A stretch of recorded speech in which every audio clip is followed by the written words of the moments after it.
안녕하세요. 데터의 환율 전망이 돌아왔습니다. 이번 주에는 제 개인적인 사정으로 저 혼자 저희 환율 전망을 진행하게 되었습니다. 제가 등남을 해서 지금 그 배우자 출산 휴가로 휴가 중입니다. 그래서 그 갓 후의 의견은 제가 따로 받았습니다. 이따가 말씀드리겠습니다. 이번 녹화 상당히 텀이 길었는데요. 추석 연휴 때문에 그랬습니다.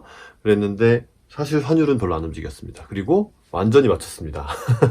너무 좁기 때문에 맞춘 거라고도 할 수 있지만 굉장히 여러 가지 사건이 있었고, 하지만 환율이 추석을 앞두고 상당히 하락을 하다가 사우디 정유시설이 공격을 받음에 따라서 다시 오르면서 결국은 큰 방향성 없이 그 9월 초보다는 약간 빠지는 정도로 움직였는데요. 달러원 환율 9월 9일부터 9월 20일 오늘까지 저점은 1182.30, 1182.30원, 그 다음에 고점은 1197.10원, 그리고 9월 20일 오늘 종가는 1188.00원입니다.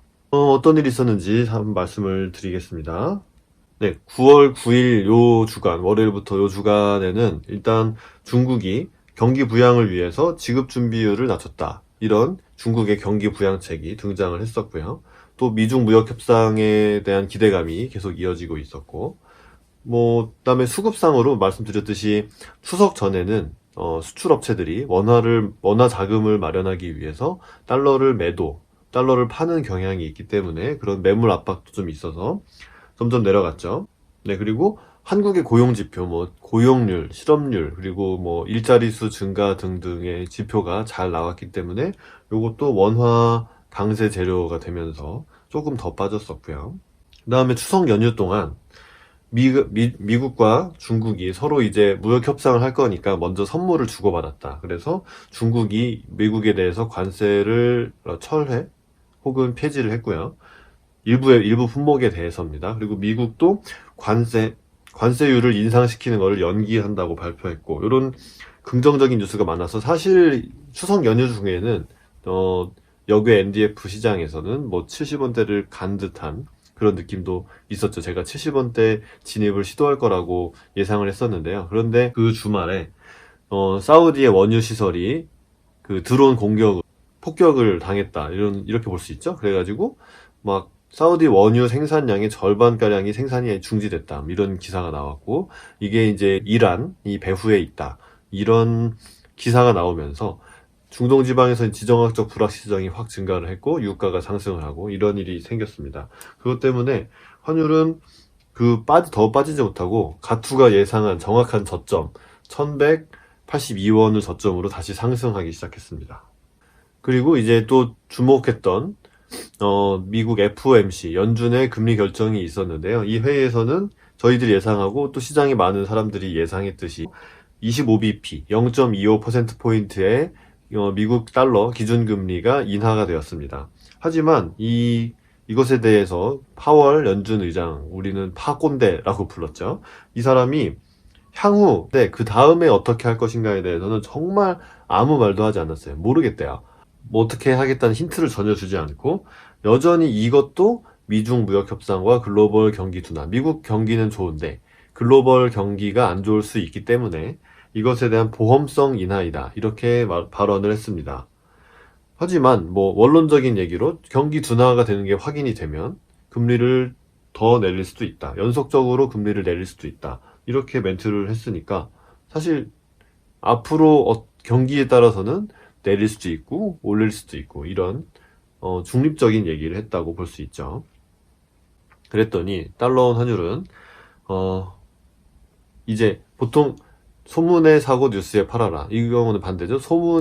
미국 금리 인하 예상이 되고 소문이 났으니까 달러를 좀 매도한 세력들이 있었는데, 이제 실제 금리 인하가 단행이 되고 나니 다시 달러를 사는, 그래서 반대 방향으로 가는 그런 움직임이 있었습니다. 그리고 더 이상의 미국 금리 인하에 대한 힌트는 주지 않았기 때문에 다시 상승을 했죠. 네, 사우디 관련 지정학적 위험도 있었기 때문에 오히려 좀 더 많이 올라서 그 전주 고점을 뚫고 1197원까지 오르는 모습을 보였습니다.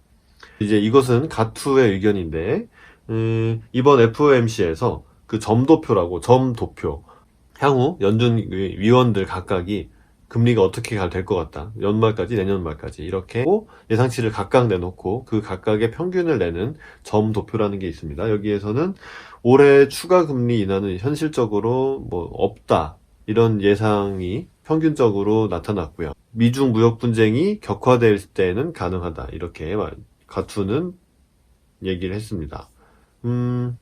자, 그럼 트럼프의 입장에서는 달러는 약세를 만들어서 이제 그 무역 적자를 좀 줄이고 미국의 수출 경쟁력을 높이겠다. 이런 얘기를 계속 해왔는데, 주가가 부양이 또 돼야 되겠죠? 달러 약세와 주가 부양, 미국 주가 부양, 이 두 가지를 모두 잡아야 되는데, 그러려면 지금 뭐 시장에서는 사실 이제 유로 ECB에서 너무 완화적으로 통화 정책을 펴다 보니까 연준이 아니면 미국의 당국이 실제로 달러를 팔아서 달러 약세를 유도하는 게 아닐까? 이런 얘기가 솔솔 나오고 있습니다. 그런데 뭐 가투는 그렇게 하기보다는 그냥 금리를 인하하는 게 제일 좋죠.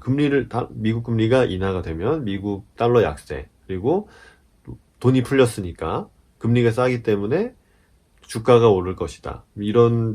이렇게 두 가지를 모두 잡을 수 있기 때문에 주가가 연고점까지 오르면은 다시 한번 또 뭔가 사건을 터트려가지고 이제 시장이 약간 불안을 하게 꼬꾸라지면 거기에서 미국 연준이 금리를 또 내려야 되겠구나. 뭐 이렇게 연준을 압박하는 시나리오를 예상을 하고 있습니다. 그게 이란이 될 수도 있고 또 미중 무역 분쟁이 중국이 카드가 될 수도 있겠죠. 그리고 이 사우디 사태가 아직 해결이 안 됐고 누가 그랬느냐, 예멘 반군이 그랬냐, 이란이 그랬느냐, 아니면은 예멘 반군이 했는데 이란이 뒤에 있느냐, 뭐 요렇게 조사 중이고, 뭐 이것에 대해서 이제 군사행동을 할 것처럼 하다가 뭐 다 장전돼 있다, 뭐 이렇게 얘기를 했는데, 그러지 않고 더 강한 경제 제재를 이란에 가하겠다, 이렇게 또 트럼프가 말을 바꾸고 있어서 이 사태는 약간 환율에 직접적인 영향을 주기보다는 좀 장기화될 것 같지만, 어쨌든 트럼프가 어느 쪽으로든 활용을 할 수 있을 것 같은 그런 느낌적인 느낌을 느꼈다고 합니다. 네. 이렇게 해서 일단 가투를 마무리를 하면, 그래서 다음 주 환율, 저점은 1185원, 그리고 고점은 1215원까지. 네. 지금 이 약간 지정학적인 불안감 분위기가 좀 더 이어지면서 트럼프발 사건을 예상을 하면서 좀 더 환율이 오를 것으로 보고 있습니다. 저는 전망은 이따가 말씀드리고, 일단 요 이상한 기사가 하나 있어가지고 요걸 한번 말씀드릴게요. 연합인포맥스 기사입니다.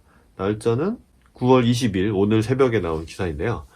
제목이 아무도 준비 못한 인플레 회복이 다음 금융위기를 촉발할 것이다. 이렇게 해서 어떤 사람이, 시장 분석하는 사람인데, 다음번에 대금융위기는 지금 디플레이션, 지금 점점 물가가 안 올라서 다들 걱정을 하고 돈을 막 풀고 막 뿌리고 난리 났잖아요. 그런데 그것보다는 갑자기 인플레이션이 오면서 금융위기가 올 거다라고 이 사람이 얘기를 했다는 것입니다. 이 인플레이션이 갑자기 오는 경우 어떤 투자를 해야 되는지 뭐 복잡하게 설명을 해놨는데, 뭐 이것은 물가 연동 국채, 그러니까 미국에는 국채 금리가 물가 연동되는 그런 금리가 있죠. 네, 그런 국채가 있죠. 그것을 어떻게 투자를 잘 하면 파는 건지 사는 건지 잘 읽어보시면 아실 수도 있는데, 뭐 그게 중요한 게 아니고, 인플레이션이 회복할 수 없을 것이라는 믿음이 있다. 네, 그렇죠. 저도 그렇게 생각하는데, 이 사람은 그렇기 때문에 시장 참가자들이 이걸 가장 덜 준비하고 있고, 따라서 아무도 준비하지 않았기 때문에 갑자기 이런 일이 발생할 경우에 가장 큰 타격을 입을 수 있다. 이렇게 얘기를 한 것입니다. 자, 그럼 인플레이션이 올 것인가?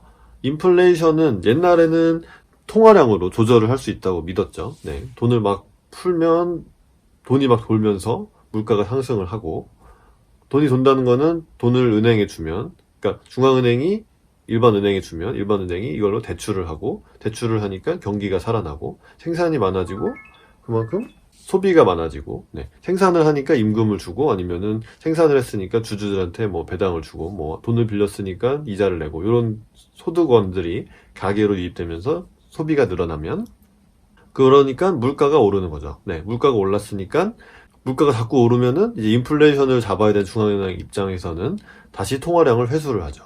그러면서 경기 순환이 이루어지고, 그냥 놔두면은 경기 순환이 더 가파를 것을 중앙은행이 조절할 수 있다, 이런 건데, 옛날엔 그랬습니다. 근데 지금은 사실, 지금은 옛날같이 그 경제가 작동하는 그런 분위기가 아니에요. 제 생각엔 그렇습니다. 인플레이션은 좋아지기가 어려울 것 같아요. 그러니까 왜냐하면 옛날에는 작은 경제들, 뭐 큰 경제, 미국 같은 큰 경제도 있고 한국의 같은 조그만 경제도 있고, 이게 좀 폐쇄적인 경제였죠. 어쨌든 뭐 세계적으로 지금처럼 연결이 된 게 아니라 어쨌든 국내에서 생산되고 국내에 소비가 되고 수출 수입이 있지만 크지 않고, 게다가 심지어는 통화량 자체도 중앙은행이 한 국가 안에서 통제를 할 수 있었다. 이렇게, 그 전에는 사실 근본이제였고요. 근본이제라 하는 것은 달러의 발행량과 그 중앙은행이 가지고 있는 금의 양이 일치시키고 금을 가져오면서 달러를 발행하고, 뭐 이런 시절도 뭐 불과 뭐 1950년대까지니까, 그때는 중앙은행이 이 국경 안에서 통화량을 조절하면서 인플레이션을 조절할 수 있었죠. 그런데 지금은 아닙니다. 지금은 중앙은행이 돈을 풀잖아요. 그 돈을 싸들고 다 미국에서, 만약 미국에서 돈이 풀리면 이거 빌려다가 해외 투자해야지, 다 나가버려요. 지금 혹시 유로 캐리 트레이드라고 들어보셨는지 모르겠는데, 이거는 유로는 계속 마이너스 금리, 뭐 마이너스 금리가 되게 폭이 깊죠. 여기서 돈을 어떻게든 빌려요. 뭐 금융기관은 사실은 그냥 돈 빌리기 쉬우니까 어떻게 빌려가지고 다 해외에 갖고 나가서 해외 투자하는 거예요. 왜냐하면 더 높은 수익률을 추구해야 되니까. 그래서 유로 캐리 트레이드, 유로를 가져다가 이 유로 포지션을 가지고 트레이드 해외에서 투자를 하는 거죠. 그래서 어떤 일이 발생하냐면, 그 유로에 대해서는 엔캐리 트레이드도 마찬가지 용어로 사용되는데, 이제 글로벌 경기 둔화나 뭐 이런 지정학적 불확실성 때문에 그 주가가 내리면 불안하잖아요. 그러면은 다시 그 해외에 주식을 팔고 돈을 받아와요. 이 돈을 가지고 유로나 엔을 사야 그쪽 대출을 갚을 수가 있겠죠. 그러니까 해외 주식이 떨어지면 유로랑 엔이 강세가 되는 거예요. 그러면은 이제 엔이나 이런 죽을 맛이죠. 왜냐하면 기껏 돈을 풀어가지고 경기를 살리려고 했는데, 글로벌 충격이 오면 이 자국 통화가 강세가 되면서 뭐 무역 흑자가 줄어들고 이렇게 되겠죠. 수출이 잘 안 되고, 이런 딜레마에 빠져 있고, 이것은 세계 전체가 물류나 통신이나 심지어는 통화의 움직임, 뭐 환전도 마찬가지고, 이렇게 돈을 보내는 것과 투자까지도 전체가 전 세계에 연결이 돼 있기 때문에, 어떤 한 중앙은행이 통화량을 조절한다고 해서 물가가 별로 안 움직인다, 인플레이션을 좀 일으켜 보려고 돈을 막 풀어도 이 돈이 다 빠져나가기 때문에, 그런 선진국 경제에서는 어려움이 있는 것이죠. 뭐 우리나라도, 게다가 이제 우리나라에서도 최근에 이제 디플레이션 논쟁이 좀 있는데, 어쨌거나 뭐 가계부채 영향도 있지만, 그리고 뭐 인터넷 홈쇼핑, 인터넷 쇼핑, 이런 통신에서 상점에 가지 않고, 뭐 예를 들면 오픈 마켓이나 여러 가지 있지 않습니까? 그런 것에 가서 물건을 사다 보니 최저가만 찾게 되고, 조금이라도 비싸면 안 팔리고, 그리고 실제 오프라인 상점들은 조금 매출이 줄어들고, 심지어 지금 이마트도 뭐 좀 업황이 어렵다고 하는 정도니까요, 우리나라에서는. 그렇게 되기 때문에, 자, 그러면은 이제 잘 되는 놈만 잘 되고, 그렇죠? 가게가 소비할 수 있는 건 한정이 돼 있는데, 물가가 안 오르니까 기업들이 이제 물가가 안 오르고 경제 성장이 둔화됐으니까 기업들이 투자를 하지 않으니까 일자리가 줄어들고, 그러니까 임금이 오르질 않고 실업자가 생기고, 그러면 소비 여력이 줄어들고, 이런 악순환에 빠져 있는데,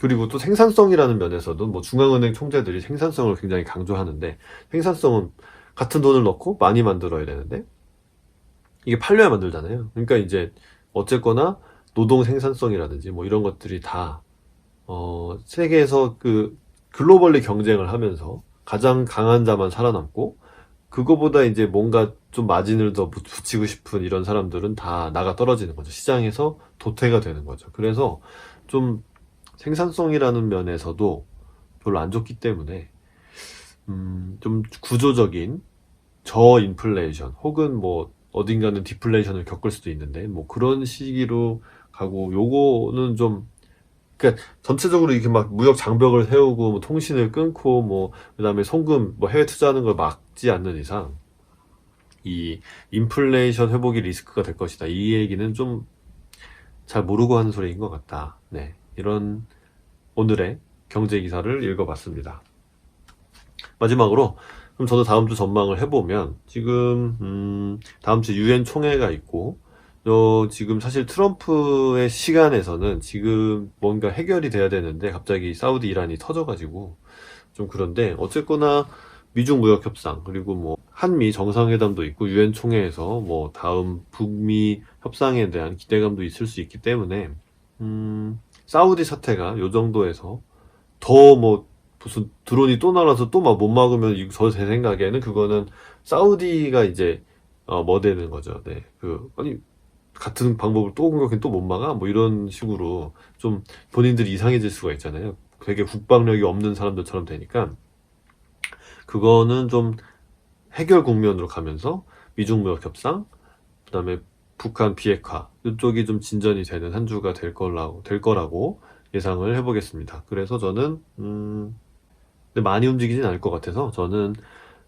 1177원에서 1197원까지로 조금 이제 하향 안정화되는 그런 장세를 예상해 보겠는데, 네, 누가 맞았는지는, 지금 제 옆에 없는 제 파트너가 맞았는지 제가 맞았는지는 다음 주에 지켜보도록 하시겠고, 요거는 그만큼 지금, 그러니까 완전히 지금 갈리잖아요. 이거는 사실 지금 시장에서는 다음 테마가 뭐냐, 이걸 아직 기다리는 상황이고, 약간은 관망세가 짙다. 그래서 다음 주에는 환율이 사실은 뭐 뉴스가 나오는 걸 지켜봐야 되겠으니까 움직이기 어려운 그런 상황이다.